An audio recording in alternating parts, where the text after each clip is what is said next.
اعوذ باللہ من الشیطان الرجیم بسم اللہ الرحمن الرحیم۔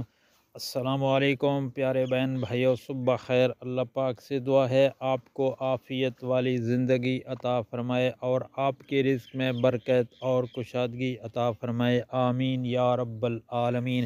پیارے دوستو، نبی کریم صلی اللہ علیہ وآلہ وسلم نے ارشاد پاک فرمایا کہ جب آپ بخار میں مبتلا ہوں، جب آپ کو بخار ہو جائے، کوئی بیماری لگ جائے، تو اس وقت آپ نے یہ دعا پڑھنی ہے۔ تو پڑھنا کیا ہے؟ اعوذ باللہ من الشیطان الرجیم بسم اللہ الرحمن الرحیم، بسم اللہ الکبیر اعوذ باللہ العظیم من شر کل ارک آر و من شر خر النار۔ بہت ہی پیاری حدیث شریف ہے۔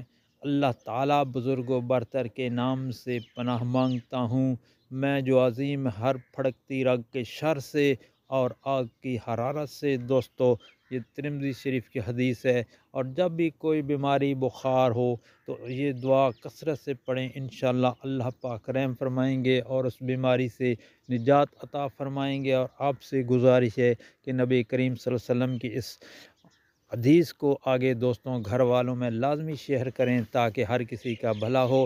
اللہ پاک سے دعا ہے آپ پر رحم فرمائے، پریشانیاں دور فرمائے، آمین۔